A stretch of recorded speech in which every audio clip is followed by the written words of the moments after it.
আসসালামু আলাইকুম, ওয়েলকাম করছি রিয়াসাত আজিম। ভিন্ন ধর্ম মতাদর্শে যারা শুনছেন সবার প্রতি আন্তরিক কৃতজ্ঞতা। এই ডিসকাশনটা আমি যখন করছি, মিরপুরের হোম অফ ক্রিকেটের ওয়েদারটা এখন এই মুহূর্তে খুবই উইন্ডি, বৃষ্টি নামছে, বাতাস বইছে এবং অনেকটা মনে হচ্ছে যে বর্ষাকাল আসন্ন, আসলেই আসন্ন।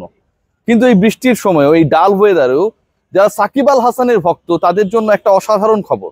সাকিব আল হাসান তৃতীয়বার বোলিং অ্যাকশন পরীক্ষা দিয়েছেন।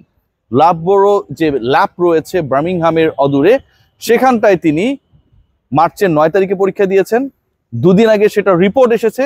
অ্যান্ড সাকিব আল হাসান, সবার প্রিয় সাকিব আল হাসান, ক্রিকেটার সাকিব আল হাসান, বিশ্ব সমাদৃত নন্দিত allrounder Shakib Al Hasan, world number 1 Shakib Al Hasan, তিনি তার বোলিং অ্যাকশন নিয়ে যেই ধরনের কনফ্লিক্টের মধ্যে ভুগছিলেন, যেই ধরনের প্রশ্ন উঠছিল যে সাকিব আল হাসান বল করতে পারবেন কি পারবেন না, তিনি কি পুরোপুরি 1 বছরের জন্য আসলে আউট অফ বোলিং হয়ে গেলেন কিনা, তার কি কোনো ধরনের কাউন্টি বলেন কিংবা ফ্র্যাঞ্চাইজি ক্রিকেট বলেন, ঘরোয়া ক্রিকেট বলেন, ইন্টারন্যাশনাল ক্রিকেট বলেন, যদি কখনো ফেরার সুযোগ হয় বোলিং করার সুযোগটা হবে কিনা, সেই সকল প্রশ্নের উত্তর 9 তারিখের সেই পরীক্ষার মাধ্যমে পাওয়া গেছে।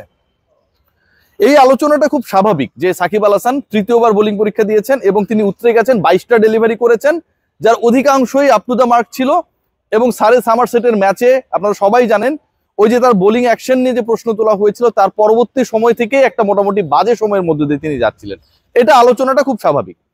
আমি যে আলোচনা করব সেটা হচ্ছে আসলে কোন পরিস্থিতির মধ্য থেকে সাকিব আল হাসান আরো একবার প্রমাণ করলেন that he is the champion one from this country. বাংলাদেশে আসতে পারছেন না, নানা ইস্যুস রয়েছে এখানটায়। সাকিব আল হাসান অনেক ক্ষেত্রেই কনফিউজ থাকছেন যে এলে আসলে সিচুয়েশনটা কি হতে পারে। সাকিব আল হাসানের যারা ঘনিষ্ঠ, যারা সহযোগী ছিলেন, তাদের উপর ডিপেন্ড করার কারণে সাকিব অনেক ধরনের বিতর্কে পেঁচিয়ে পড়েছেন, যেটা সাকিবের ব্যক্তিগত দোষের থেকে অন্যরা তাকে ফাঁসিয়ে দিয়েছে। পয়েন্ট নাম্বার 1, সাকিব আল হাসান কোনো ধরনের প্রপার ট্রেনিং এর মধ্যে নেই। একজন ক্রিকেটার যদি বাংলাদেশে থাকে, অন্তত তিনি একজন কোচ কিনে প্র্যাকটিস করতে পারবেন, মিরপুরের এই হোম অফ ক্রিকেটে এসে তিনি প্র্যাকটিস করতে পারবেন, সেই সুবিধাটা তার থাকবে। সেই ধরনের কোনো ফ্যাসিলিটিস এর মধ্যে সাকিব আল হাসান নেই। সাকিব আল হাসান বাংলাদেশে না থাকা সাকিব আল হাসান তিনি অবস্থান করছেন ইউএসএ তে। সেখান থেকে তিনি ফেব্রুয়ারি মাসের 27 তারিখে যুক্তরাজ্যে যান। সেখানে গিয়ে তিনি প্রায় 13 দিন 14 দিন প্র্যাকটিস করেন। 9 তারিখে তিনি বোলিং অ্যাকশনে পরীক্ষা দেন। এবং সবচেয়ে গুরুত্বপূর্ণ ব্যাপার যেটা, যে তিনি যেখানটায় প্র্যাকটিস করেছেন, যেখানটায় নিজেকে রেডি করেছেন for the 3rd time test, সেই কিয়া ওভালে সারের যে ম্যানেজমেন্ট রয়েছে, তাদের যে কোচিং স্টাফ রয়েছে, তাদের যে গ্রাউন্ড স্টাফ রয়েছে, তাদের অথরিটি বা ডিসিশন মেকিং এর সাথে যারা রয়েছে, প্রত্যেকে সাকিব আল হাসানকে হেল্প করেছেন। কেন করেছেন জানেন?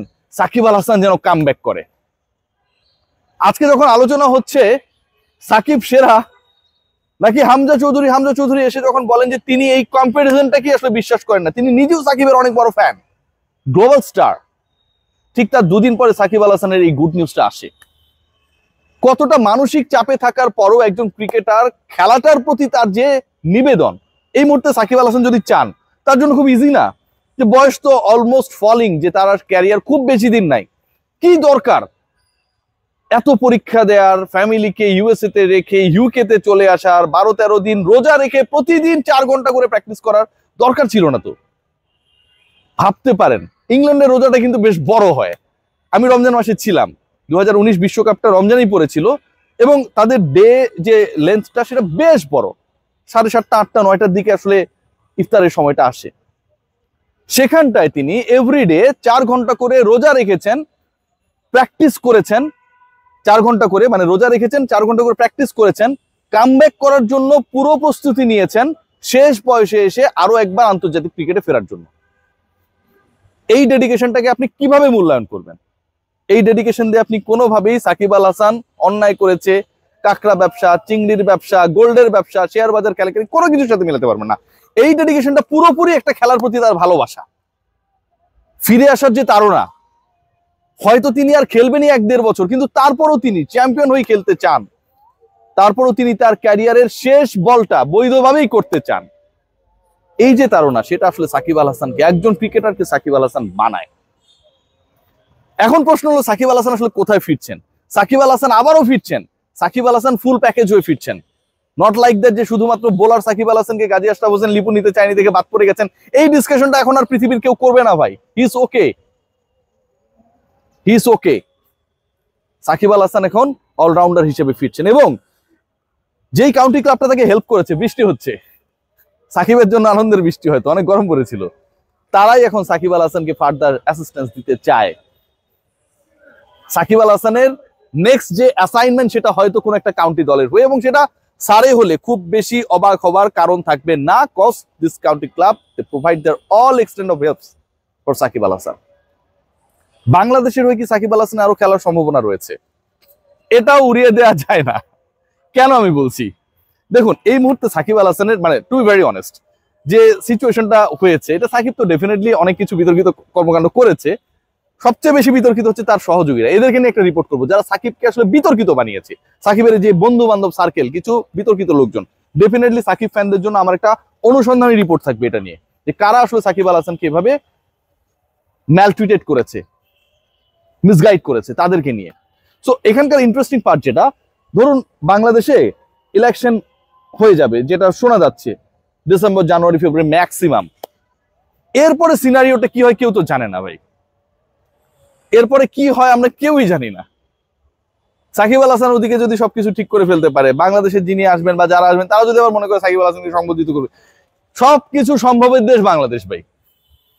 আমরা জানি না যে সাকিব আল হাসান এখনো আন্তর্জাতিক ক্রিকেট থেকে রিটায়ার্ড অর নট, সিরিয়াসলি, কারণ ওয়ানডেটা থেকে তিনি এখন পর্যন্ত অ্যানাউন্সমেন্ট দেন নাই। সাকিব আল হাসান আমার কাছে মনে হয় এই বোলিং অ্যাকশন পরীক্ষায় নিজেকে শুদ্ধ প্রমাণের মাধ্যমে জাস্ট একটা বার্তাই দিয়েছেন, শো মাস্ট গোজ অন, এটা কখনোই থামবে না। সাকিব আল হাসান যখন সেই ক্যারেক্টার, তখন সেই বাদ্যযন্ত্রের অমীয় সুর থামার কথা না। বাংলাদেশের ক্রিকেট ইতিহাসে সাকিব আল হাসান হিস্ট্রিটাই এরকম করে লেখা হয়েছে। যখন আপনি ফুল স্টপ দিয়েছেন তারপর থেকেই নতুন লাইন শুরু হয়েছে। যখন তাকে আইপিএল এ ব্রাত্য করে রাখা হয়েছিল, বেঞ্চে বসিয়ে রাখা হয়েছিল, তারপরের বিশ্বকাপে তিনি 606 রান করেছিলেন। যখন তাকে রুল আউট করে দেওয়া হবে, তিনি সাউথ আফ্রিকায় গিয়ে খেলবেন কি খেলবেন না, গিয়ে তিনি সেখানটায় বাংলাদেশকে ম্যাচ জিতিয়ে দিয়েছেন।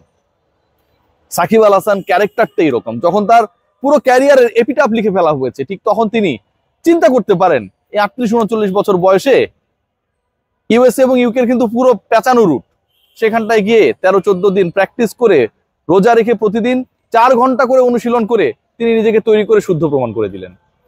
সো এই ইন্টারেস্টিং ইস্যুস গুলো সাকিব আল হাসানকে সাকিব আল হাসান বানিয়েছে, এন্ড দ্যাটস ওয়াই আমার কাছে মনে হয় তিনি কিংবদন্তি। বাংলাদেশ ক্রিকেট বোর্ড এবং সবার জন্য এটা আসলে একটা স্বস্তির খবর, কারণ end of the day Shakib Al হাসানকে নিয়ে একটা ভালো খবর, ক্রিকেটেও ভালো খবর সবাই এক্সপেক্ট করে। সবাই ভালো থাকবেন। সাকিব আল হাসান ক্রিকেটে ফিরছেন, কিন্তু কোন টাইপের ক্রিকেটে সেটা হয়তো সময় বলে দিবে। Take great care.